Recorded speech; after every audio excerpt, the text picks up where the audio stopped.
हर हर महादेव। हमारे चैनल पर आपका स्वागत है। हम आशा करते हैं कि आपने पिछली वीडियो में बताई कथा को बड़े ध्यान से सुना होगा। दोस्तों, हमें किसी भी कथा के अध्यायों को बीच में नहीं छोड़ना चाहिए। ऐसा माना जाता है कि ऐसा करने से हमें उससे मिलने वाले फल की प्राप्ति नहीं होती। इसलिए आपसे अनुरोध है कि आप इस वीडियो को पूरा देखें। दोस्तों, अगर आपने इस कथा का पिछला भाग श्रवण नहीं किया तो आप नीचे डिस्क्रिप्शन में जाकर उस वीडियो के लिंक पर क्लिक करके उसे देख सकते हैं।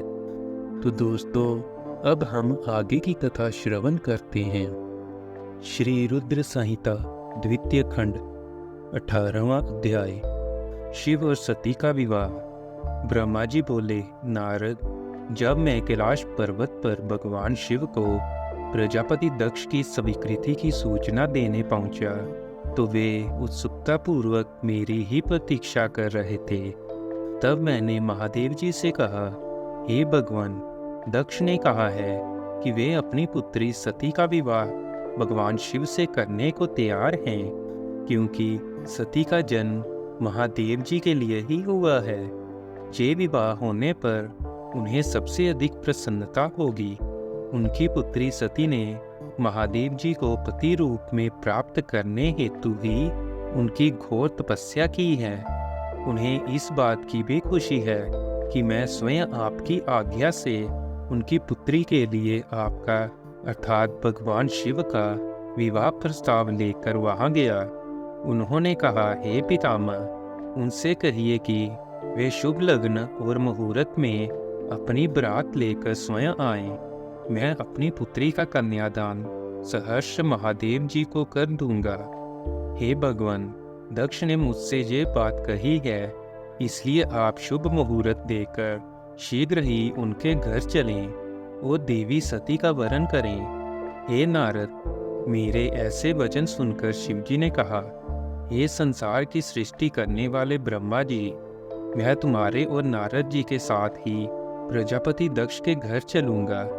इसलिए ब्रह्मा जी, आप नारद और अपने मानस पुत्रों का स्मरण कर उन्हें यहाँ बुला लें। साथ ही मेरे पार्षद भी दक्ष के घर चलेंगे।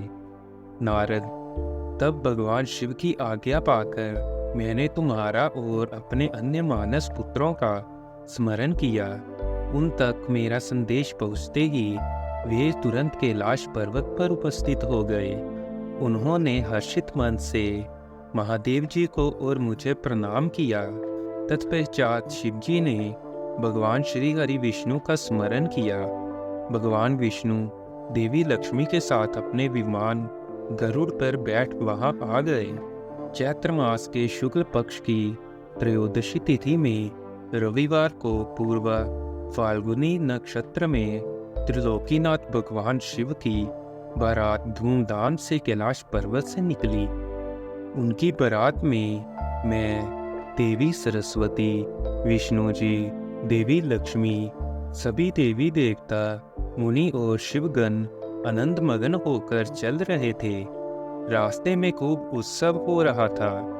भगवान शिव की इच्छा से बैल, बाघ, सांप, जटा और चंद्रकला उनके आभूषण बन गए।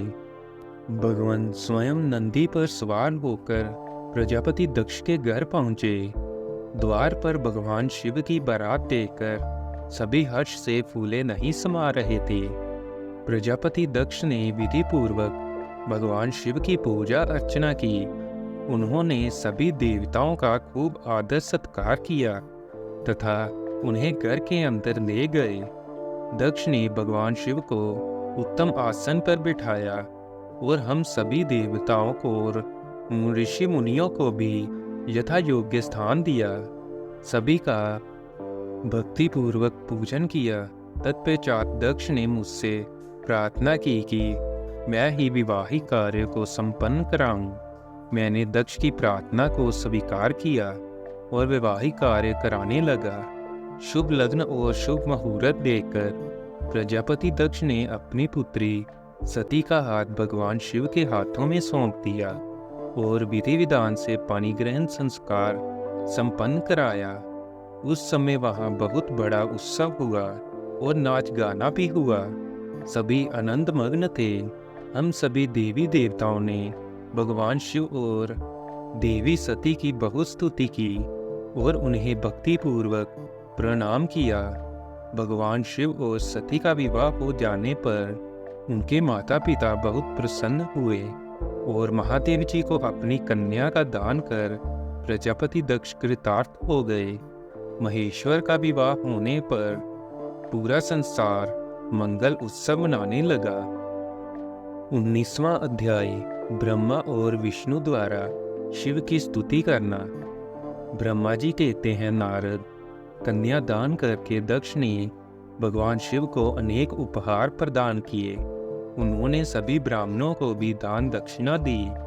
तत्पश्चात भगवान विष्णु अपनी पत्नी लक्ष्मी जी सहित भगवान शिव के समक्ष हाथ जोड़कर खड़े हो गए और उनकी आराधना करने लगे।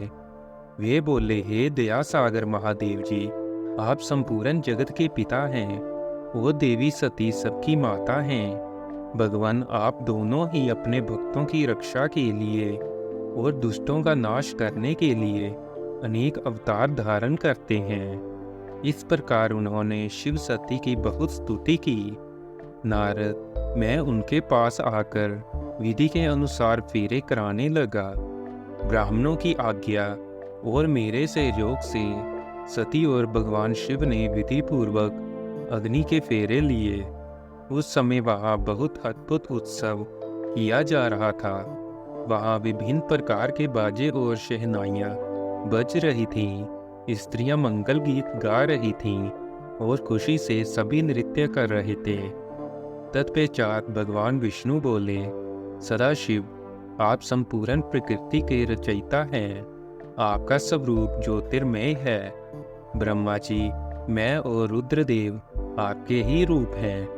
हम सभी सृष्टि की रचना, पालन और संहार करते हैं। हे प्रभु, हम सब आपका ही अंश हैं।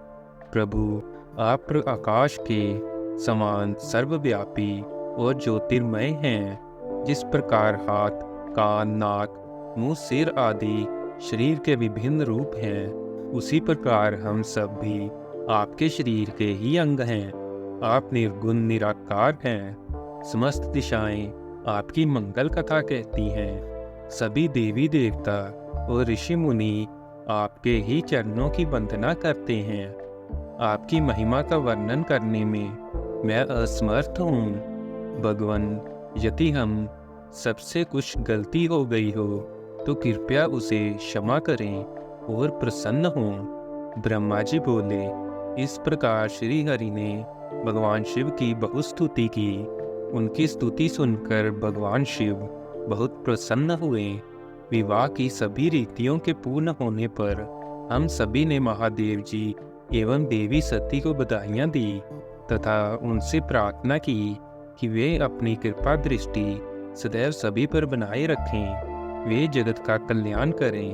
तत्पश्चात भगवान शिव ने मुझसे कहा, हे ब्राह्मण, आपने मेरा वैवाहिक कार्य संपन्न कराया है, अतः आप ही मेरे आचार्य हैं। आचार्य को कार्य सिद्धि के लिए दक्षिणा अवश्य दी जाती है। इसलिए आप मुझे बताइए कि मैं दक्षिणा में आपको क्या दूं? महाभाग, आप जो भी मांगेंगे मैं उसे अवश्य ही दूंगा। मुने, भगवान शिव के इस प्रकार के वचन सुनकर मैं हाथ जोड़कर उनके सामने खड़ा हो गया।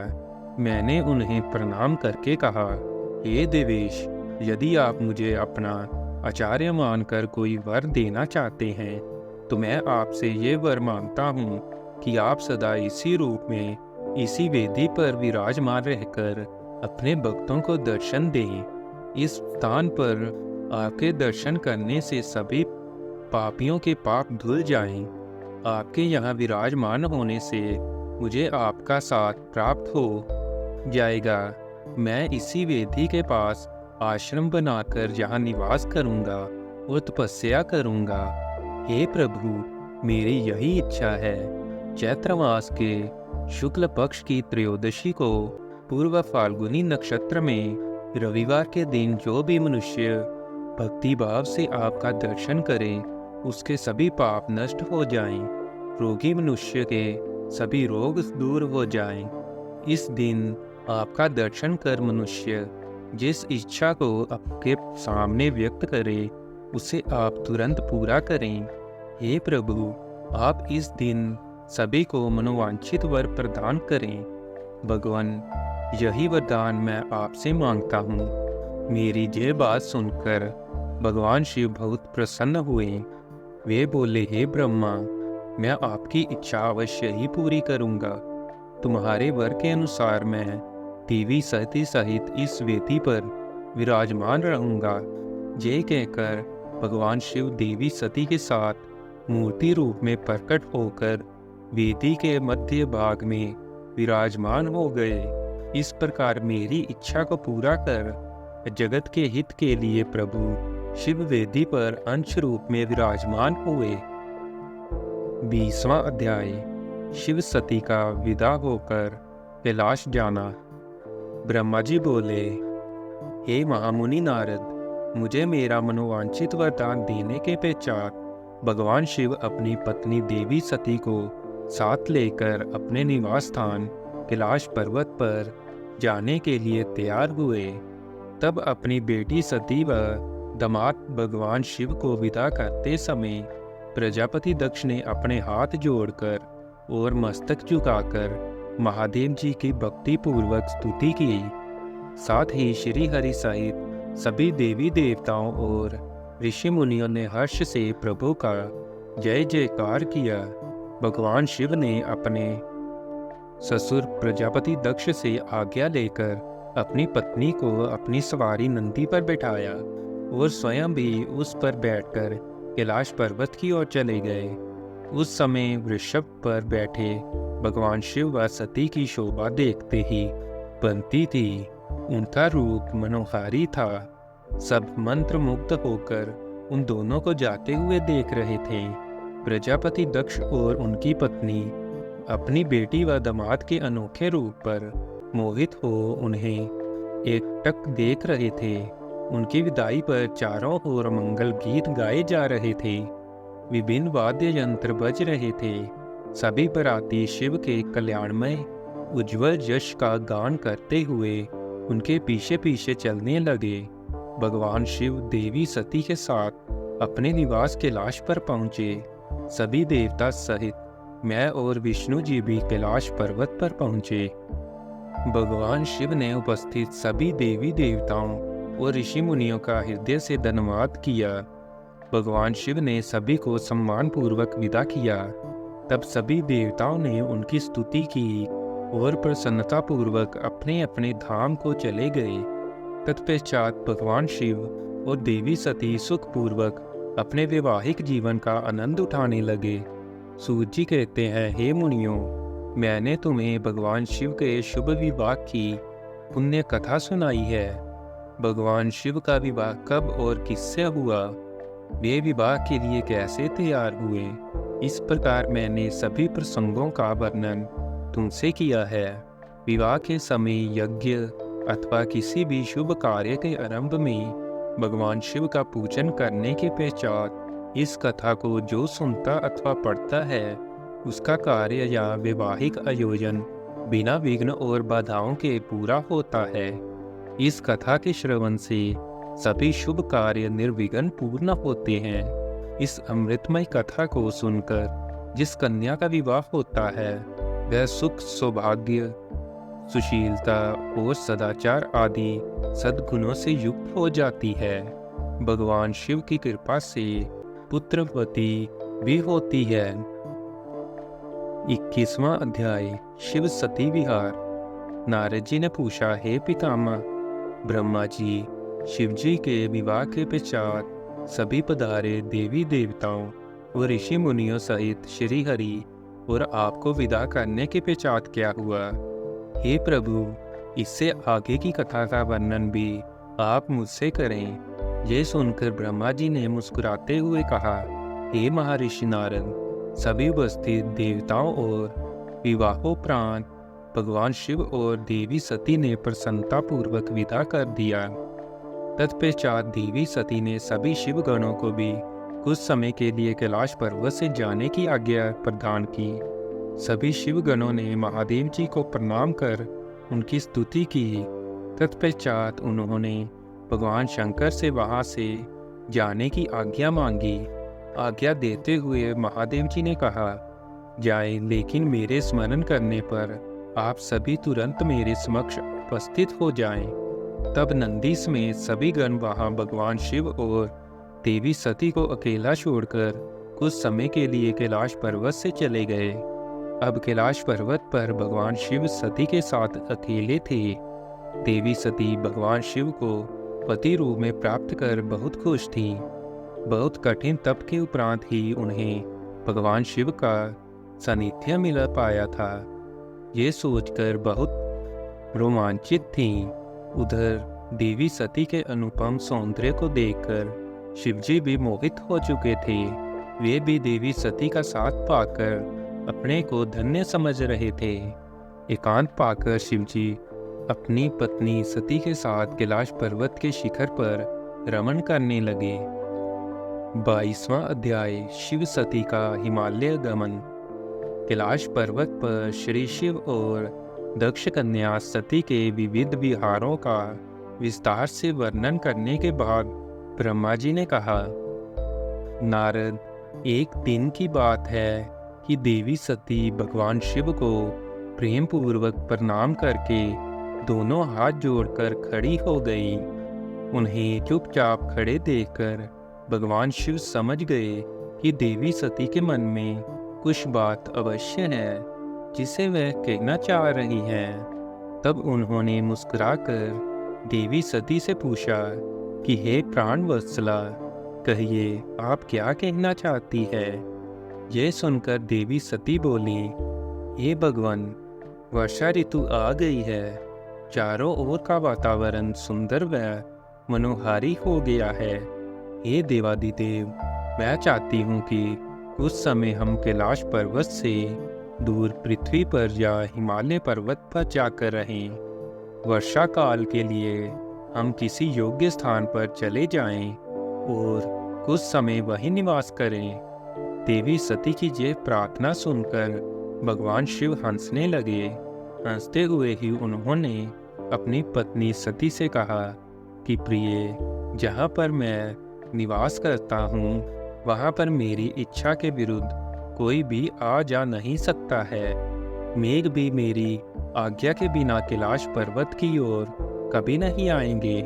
वर्षा काल में भी मेघ सिर्फ नीचे की ओर ही घूमकर चले जाएंगे। हे प्रिय, तुम्हारी इच्छा के विरुद्ध कोई भी तुम्हें परेशान नहीं कर सकता। फिर भी यदि आप चाहती हैं तो हम हिमालय पर्वत पर चलते हैं। तत्पश्चात भगवान शिव अपनी पत्नी सती के साथ हिमालय पर चले गए। कुछ समय वहां प्रसन्नतापूर्वक विहार करने के पश्चात वे पुनः अपने निवास पर लौट आए। तो दोस्तों, यहाँ आज की कथा समाप्त हुई। इसके आगे की कथा सुनने के लिए आप हमारे साथ बने रहिए। अगर आपको ये वीडियो अच्छी लगी है तो आप कमेंट करके ज़रूर बताएं। इस वीडियो को लाइक और शेयर ज़रूर करें। और अगर आपने अभी तक हमारे चैनल को सब्सक्राइब नहीं किया तो हमारे चैनल को सब्सक्राइब करें और बेल आइकन ज़रूर दबाएं, जिससे हमारी वीडियो आप तक पहुंचती रहे।